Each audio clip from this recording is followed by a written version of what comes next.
नमस्कार, आप देख रहे हैं देवभूमि दिन भर। मैं हूं आपके साथ उन्नति भटनागर। बुलेटिन की शुरुआत करते हैं महत्वपूर्ण खबर के साथ। मुख्यमंत्री पुष्कर सिंह धामी ने बाजपुर रोड स्थित Kumaon Garhwal chamber of commerce and industry के नवनिर्मित भवन का लोकार्पण किया। सीएम धामी के काशीपुर पहुंचने पर औद्योगिक क्षेत्र के उद्योगपतियों ने उनका जोरदार स्वागत किया। इस दौरान केजीसीसीआई का वैकेंट हॉल उद्योगपतियों से खचाखच भरा हुआ था। इस दौरान मुख्यमंत्री पुष्कर सिंह धामी ने उद्योगों में आ रही परेशानियों को दूर करने का आश्वासन दिया। उन्होंने कहा कि उत्तराखंड के काशीपुर में जो उद्योग लगे हैं उस पर सरकार की पूरी नजर है। किसी भी सूरत में उद्योगों को पलायन नहीं करने दिया जाएगा। मुख्यमंत्री ने काशीपुर नगर निगम से विभिन्न प्रकार के विकास कार्यों का लोकार्पण और शिलान्यास भी किया।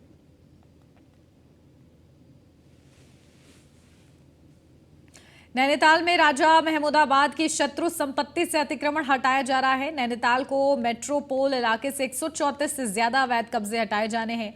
विरोध की आशंका को देखते हुए नैनीताल में पुलिस प्रशासन अलर्ट मोड पर है। इलाके में 5 कंपनी पीएससी, 80 सब इंस्पेक्टर, 150 महिला कांस्टेबल समेत सैकड़ों की संख्या में सुरक्षा कर्मी मौके पर तैनात है।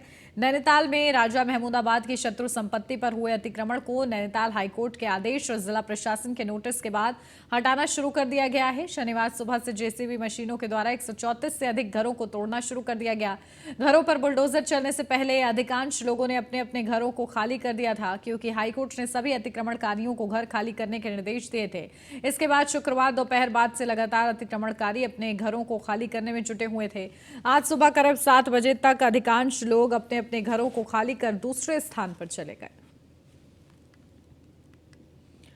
तो देश बंटवारे के समय जो लोग पाकिस्तान गए उनकी संपत्ति है शत्रु संपत्ति। राजा महमूदाबाद बंटवारे के समय पाकिस्तान चले गए तो देश में जहां जहां राजा महमूदाबाद की संपत्ति थी वो शत्रु संपत्ति है। तो नैनीताल के मेट्रोपोल में भी राजा महमूदाबाद की संपत्ति है। तो आजादी के बाद से ही लोगों ने शत्रु संपत्ति पर कब्जा कर लिया है।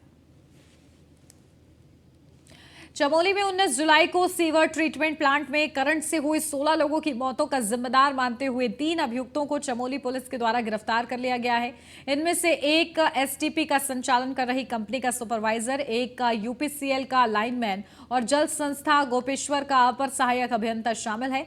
पुलिस के द्वारा अन्य आरोपियों की गिरफ्तारी को लेकर दबिश जारी है। आईजी गढ़वाल करण सिंह नगनियाल ने बताया है कि अन्य आरोपियों की गिरफ्तारी के लिए टीम भी गठित की गई है। इस मामले में साफ तौर पर नमामि गंगे परियोजना में लगे अधिकारियों कर्मचारियों की लापरवाही सामने आई है, जिस कारण 16 लोगों की मौत हो गई है। सबसे पहले मुकदमा कायम हुआ है। मुकदमा कायम होने के बाद इसमें गिरफ्तारी के प्रयास किए गए, घटनास्थल का निरीक्षण किया गया और जो तथ्य सामने आए प्रारंभिक तौर पर, उसके तहत 2-3 लोगों का नाम प्रकाश में आया जिनकी गलती के कारण, मिस्टेक के कारण तो उनको अभी गिरफ्तार कर लिया गया है। और साथ ही इससे जो अन्य लोग भी हैं जो प्रकाश में आए उनके बयानात में, उनकी गिरफ्तारी के लिए पुलिस टीम अरेस्ट करने के लिए भेजी जा चुकी है।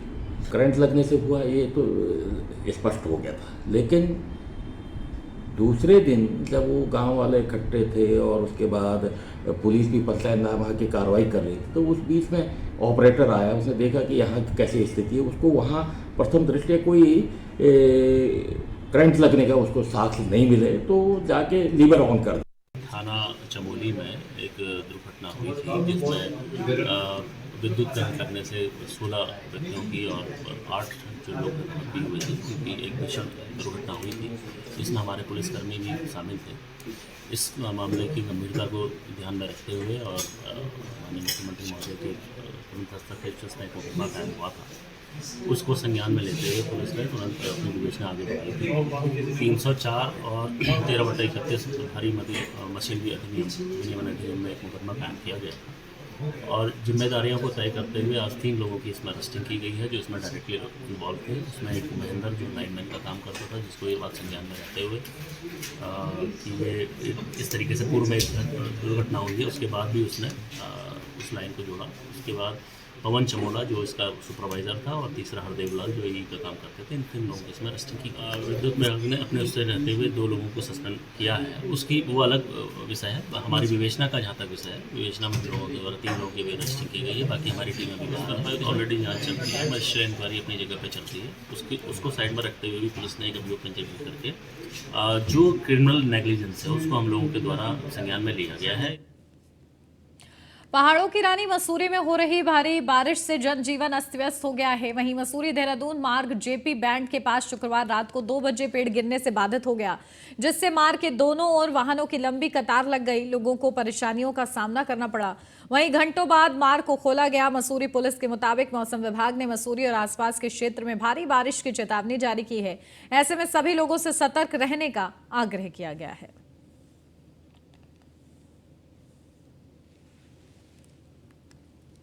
बीजेपी के सांगठनिक विषयों पर चर्चा के लिए 25 जुलाई को दिल्ली में अहम बैठक होने जा रही है, जिसमें प्रदेश के मुख्यमंत्री पुष्कर सिंह धामी, 5 सांसद, संगठन महामंत्री के साथ बीजेपी अध्यक्ष महेंद्र भट्ट भी शिरकत करेंगे। गौरतलब है कि बीजेपी सांसदों के सांगठनिक विषयों पर चर्चा और 2 माह के सघन अभियान को लेकर यह बैठक की जाएगी। केंद्रीय नेतृत्व के साथ प्रदेश के सभी सांसदों की यह बैठक होगी। इस बैठक में विभिन्न सांगठनिक विषयों में उनकी प्रभावी भूमिका को लेकर मंथन किया जाएगा, जिसमें हाल ही में संपन्न हुआ महाजनसंपर्क अभियान में सांसदों की सक्रियता और उन तमाम विषयों की चर्चा भी की जाएगी जिन्हें सांसदों के माध्यम से अमल में लाया जाना है।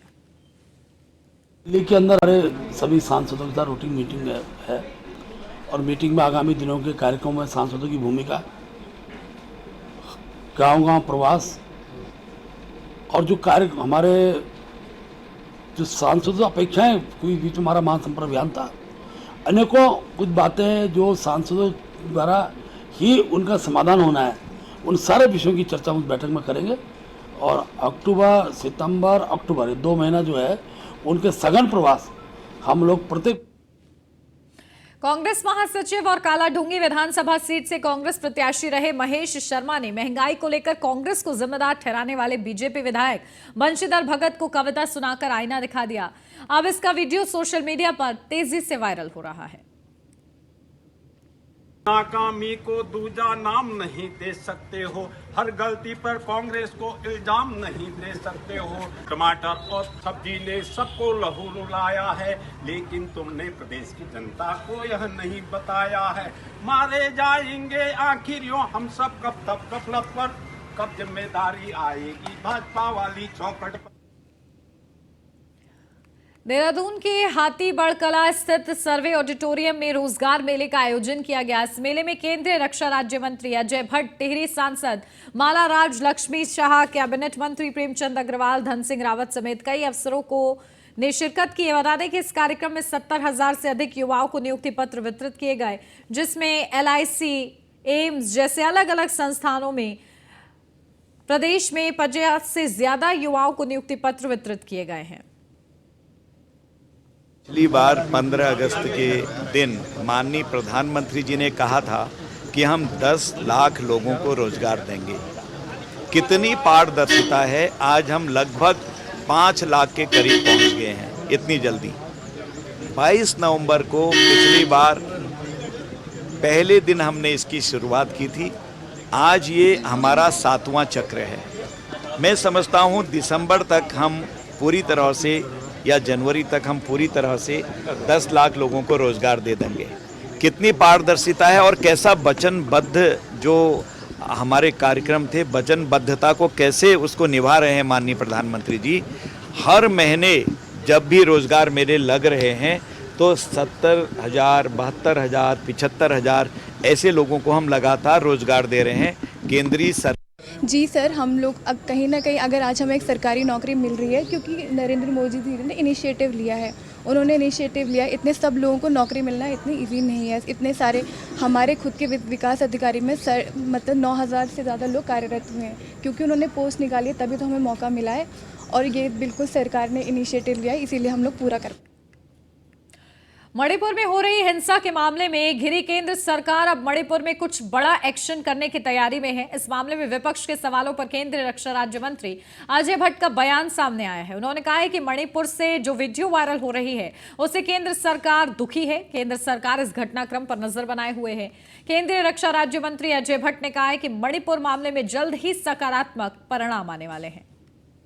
मणिपुर के बारे में बहुत सारी बातें आ गई हैं, दुखद घटना है, हम सब दुखी हैं और निश्चित ही उसके सकारात्मक परिणाम आने वाले हैं। देखिए, वो कुछ चीज़ें सीक्रेट होती हैं, उसको मैं माइक पर।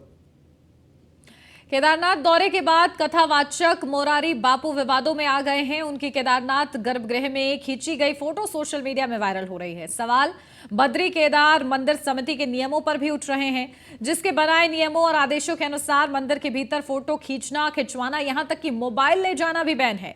तो वहीं कांग्रेस ने पूर्व प्रदेश अध्यक्ष गणेश गोदियाल ने केदारनाथ गर्भगृह में हुई फोटोग्राफी पर तंज कसा है। गोदियाल की माने तो रसूखदार लोग वहां कैमरा ले जाते हैं, फोटो और वीडियोग्राफी करते हैं। इसका जिम्मेदार आखिर कौन है? राज्य सरकार और बद्री केदार मंदिर समिति की इस पर पूरी जवाबदेही बनती है। श्री केदारनाथ जी के प्रांगण से एवं गर्भगृह से कोई वीडियो रिकॉर्डिंग नहीं होगी, कोई फोटोग्राफी नहीं होगी। इस आदेश को लगकर वहाँ पर अभी 2 दिन से ज़्यादा समय नहीं हुआ और इतने में ही कल शाम को एक वीडियो वायरल हो गया कि जो कि श्री केदारनाथ जी के गर्भगृह से सीधा वीडियोग्राफी सामने आ रही है। मैं समझता हूँ सरकार से कुछ भी नहीं संभल रहा है। लोगों ने बड़ी उम्मीद के साथ ये सरकार चुनी और सरकार ने वायदे किए थे कि हम लोगों की बेहतरी के लिए काम करेंगे। तो आम लोगों की बेहतरी के लिए तो कुछ नहीं हो पाया, लेकिन कम से कम हमारे देवालय सुरक्षित रहते। आज वो भी स्थिति नहीं है, सरकार से ये भी नहीं बन। सितारगंज के बसगर गांव में कैबिनेट मंत्री सौरभ बहुगुणा ने पशुपालन गोष्ठी एवं लाइफ वाटर हार्वेस्टिंग शो का उद्घाटन किया। लाइफ वाटर हार्वेस्टिंग शो में पंजाब एग्रीकल्चर की तर्ज पर हार्वेस्टिंग एवं फार्मिंग मशीनों की प्रदर्शनी भी लगाई गई, जिसमें एग्रीकल्चर संबंधित मशीनों की नई तकनीक को दर्शाया गया। वहीं पशुपालकों के लिए अच्छी तकनीक की नई मशीनें, उच्च कोटि के आहार और अन्य तकनीकों को दिखाया गया।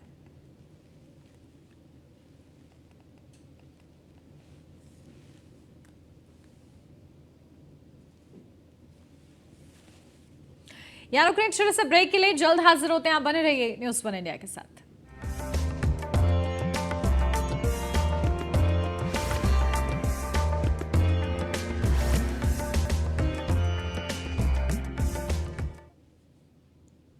ब्रेक के बाद स्वागत है आपका। बढ़ते आगे। गैंगस्टर गोल्डी बराड़ और लॉरेंस बिश्नोई के नाम से लक्सर शुगर मिल प्रबंधक से 1 करोड़ की रंगदारी मांगने वाले आरोपी को पुलिस ने गिरफ्तार कर लिया है। गिरफ्तार किए गए आरोपी का नाम लोकेश कुमार शर्मा है, जो शुगर मिल का पूर्व कर्मचारी है और लक्सर के मेन बाजार का निवासी है। एक्सटेंशन बढ़ाने की मांग पूरी न करने पर उसने शुगर मिल प्रबंधक को सबक सिखाने की योजना बनाई थी।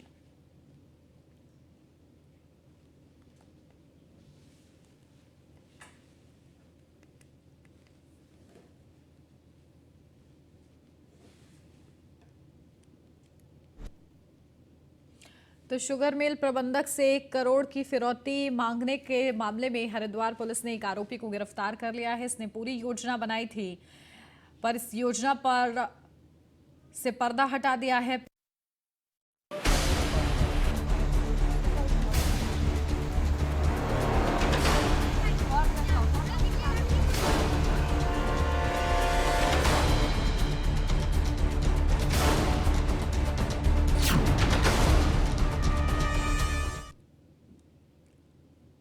उत्तरकाशी में शुक्रवार देर रात भारी बारिश लोगों पर आफत बनकर टूटी। उत्तरकाशी के पुरोला स्थित तुछाड़ा के पास बादल फटने से सड़क पर भारी मलबा आ गया और मलबे की चपेट में कई गाड़ियां और कॉटेज भी आ गए। सड़क पर चारों तरफ मलबा ही मलबा फैला दिखा। इस घटना के बाद जिला प्रशासन ने मौके पर राहत और बचाव कार्य शुरू कर दिए हैं। देखिए रिपोर्ट। उत्तरकाशी में फटा बादल, भारी बारिश से जनजीवन अस्त व्यस्त, भारी बारिश से सड़कों पर जमा मलबा। देवभूमि उत्तराखंड में मॉनसून पूरे शबाब पर है। उत्तरकाशी में तो हालात काफी बिगड़ गए हैं। शुक्रवार देर रात से हो रही भारी बारिश से जनजीवन पूरी तरह अस्त व्यस्त हो चुका है। भारी बारिश लोगों पर आफत बनकर टूटी है। दरअसल पुरोला स्थित छाड़ा के पास बादल फटने से सड़क पर भारी मलबा आ गया। तस्वीरों में लोगों की परेशानी देखकर समझी जा सकती है। सड़क मानो टापू बन गया है। लोगों का घर से निकलना मुश्किल हो गया है। जहां तक नजर जाती है हर जगह मलबा ही मलबा नजर आ रहा है। भारी बारिश का ये आलम चौंकाने वाला है। स्थानीय लोग ये मंजर देखकर सहमे हुए हैं। मलबे की जद में कई गाड़ियां और कॉटेज भी आ गए। सड़क पर चारों तरफ मलबा ही मलबा फैला दिखा। इस घटना के बाद जिला प्रशासन ने मौके पर राहत और बचाव कार्य शुरू किया। वहीं उत्तरकाशी के कस्तूरबा बालिका आवासीय विद्यालय में भी शुक्रवार देर रात पानी भर गया, जिसके बाद एसडीआरएफ ने मौके पर पहुंचकर सभी बच्चों को सुरक्षित स्थानों पर शिफ्ट किया। वहीं यमुनोत्री राष्ट्रीय राजमार्ग धरासू बैंड गंगनानी के पास मलबा और पत्थर आने के कारण बाधित है। एनएच बड़कोट मार्ग खोलने का प्रयास किया जा रहा है। भारी बारिश को देखते हुए इलाके में बिजली आपूर्ति बंद है। वहीं मौसम विभाग ने रविवार को पिथौरागढ़, बागेश्वर, उत्तरकाशी, रुद्रप्रयाग, चमोली में भारी बारिश की आशंका जताई है। वहीं सोमवार को देहरादून, पौड़ी, चमोली, नैनीताल, पिथौरागढ़, बागेश्वर जिलों के अधिकांश स्थानों पर हल्की से मध्यम बारिश की आशंका जताई है। फिलहाल उत्तरकाशी में भीषण बारिश से भारी तबाही हुई है। बड़कोट के पास रास्तर गंगानी क्षेत्र में बारिश से बहुत नुकसान होने का अनुमान लगाया जा रहा है। मार्ग बंद हो जाने की वजह से अब इसका आकलन नहीं किया जा सका है। वहीं प्रशासन युद्ध स्तर से रेस्क्यू करने में लगा है। न्यूज़ वन इंडिया के लिए उत्तरकाशी से सुदीप जैन के साथ ब्यूरो रिपोर्ट।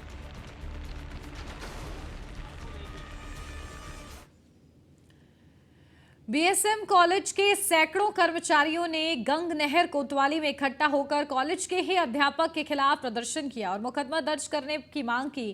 कर्मचारियों का आरोप है कि कॉलेज परिसर में ही उनके साथ अभद्रता की गई। इस तरह की अभद्रता कतई बर्दाश्त नहीं की जाएगी। वहीं कोतवाल ने प्रदर्शनकारियों को जल्द ही कार्रवाई का भरोसा दिया है। डॉक्टर अनिल शर्मा जो हमारे हैं सहायक अध्यापक बीएसएम इंटर कॉलेज में, उनके खिलाफ कोई कार्रवाई नहीं हुई, ना कोई गिरफ्तारी हुई।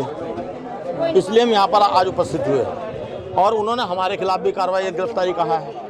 मेरे ही ऑफिस में बदतमीजी करना, आचरण नियमावली के विरुद्ध जाना, उसके लिए हमने जो है यहाँ के इंस्पेक्टर साहब हैं उनसे हम प्रार्थना करने के लिए आए थे कि आप हमारे उस पर जो है तवज्जो दें, ध्यान दें और कार्रवाई को तेज करें। क्या आश्वासन दिया? उन्होंने कहा कि हम जल्दी ही जो हमने गठित कर दी है, जल्दी ही कार्रवाई शुरू होगी। संस्था को बदनाम किया जा रहा है। अभी पीछे फ्लैक्स लगी है और उन लोगों के खिलाफ एफआईआर दर्ज हुई है। तो हमारी ये मांग है कि जल्दी से जल्दी गिरफ्तार हो और इससे हमारे एडमिशन पे फर्क पड़ेगा। जुलाई का एडमिशन का टाइम चल रहा है और समाज में एक होता है कि भाई विद्यालय होता है कि आप एक सुसमाज गठित करने के लिए, यानी कि गंद फैलाने के लिए। तो हमारी ये मांग है जो ऐसे लोग हैं ब्लैकमेलिंग कर रहे हैं, इन लोगों को जल्दी से जल्दी गिरफ्तार किया जाए। अभी तो चल रही है जांच। उन्होंने सर ने ये कहा है कि वो अभी विवेचना करेंगे जो भी उनके पास हो जा रखा है, तो वो सब चीज में वो हमें जल्दी से जल्दी। सितारगंज के महाराणा प्रताप चौक पर बढ़ते ट्रैफिक से जाम की स्थिति को देखते हुए पीडब्ल्यूडी ने अतिक्रमण हटाने की कार्रवाई की, जिससे सितारगंज के महाराणा प्रताप चौक पर सिडकुल से आने वाले भारी वाहनों का आवागमन हो सके और आवागमन के दौरान भारी वाहनों को किसी प्रकार की जाम की समस्या का सामना न करना पड़े। अतिक्रमण को हटाने के साथ व्यापारियों को दोबारा अतिक्रमण नहीं करने के लिए कहा गया है। 2 सालों से लगातार अतिक्रमण हटाने की कार्रवाई कर रहे हैं, जिसमें कुछ दिक्कतें भी आई, कभी हाईकोर्ट का आदेश भी आए हैं, तो उस वजह से कुछ अतिक्रमण हमारे अवशेष रह गए थे। महाराणा प्रताप चौक पे जो ना कुछ समय से गाड़ियों को निकलने में बड़ी दिक्कत हो रही थी, क्योंकि टर्निंग जो रेडियस है वो कम होता जा रहा था जगह कम होने की वजह से।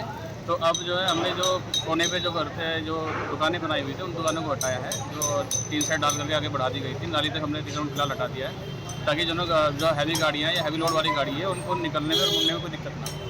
नहीं, अतिक्रमण की चिन्हीकरण की कार्रवाई हमें जैसे बताया मैंने 2 साल पहले से चली आ रही है, उसी में लोग भी अतिक्रमण चिन्हित में थे और अभी बस वो बीच में जो ना कुछ हाईकोर्ट के आदेशों की आने की वजह से रुकावट लगी थी। अब उन्हें जो अतिक्रमण हटाने की कार्यवाही की जा रही है। जो चौराहे बनाया जा रहा है वो ब्लॉक के द्वारा बनाया जा रहा है, वैसे उसका जानकारी हमारे पास नहीं है। लेकिन फिलहाल जो फिलहाल भी जो चौराहे बनाया है उसकी रेडियस के हिसाब से भी हमारे पास जगह कम दिखाई दे रही थी। दिनेशपुर के गवर्नमेंट गर्ल्स इंटर कॉलेज की 200 छात्राओं के करियर काउंसलिंग की गई। इस मौके पर विभिन्न विभागों के अधिकारी मौजूद रहे।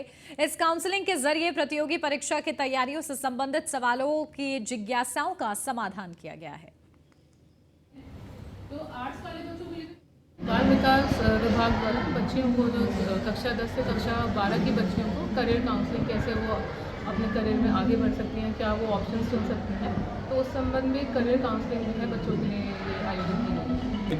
तो जैसे कि मैंने बच्चों से भी बोला कि जैसे मोबाइल है, बच्चे बिना इंटरनेट के तो यूज़ करते नहीं हैं, तो इंटरनेट जो है हमारा दो-धारी तलवार है। तो बच्चों को यही बताया गया कि अगर उसके कुछ नुकसान हैं तो उसके फ़ायदे भी हैं। तो उन्हें एजुकेटिव इन्फॉर्मेटिव चैनल्स जैसे खान अकेडमी, अन अकेडमी, बाईजूस, इस सब के बारे में बताया गया है ताकि वो फोकस करके अपनी पढ़ाई कर सकें।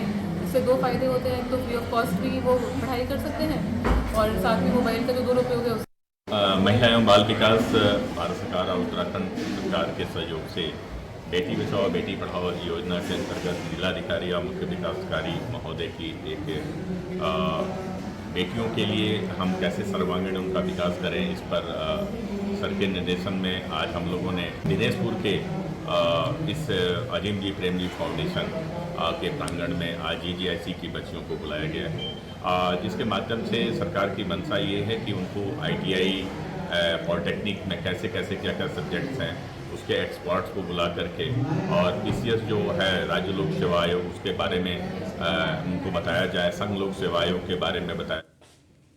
और इसी के साथ इस बुलेटिन में बस इतना ही। खबरों का सिलसिला आगे भी जारी रहेगा। बने रहिए न्यूज़ 1 इंडिया के साथ।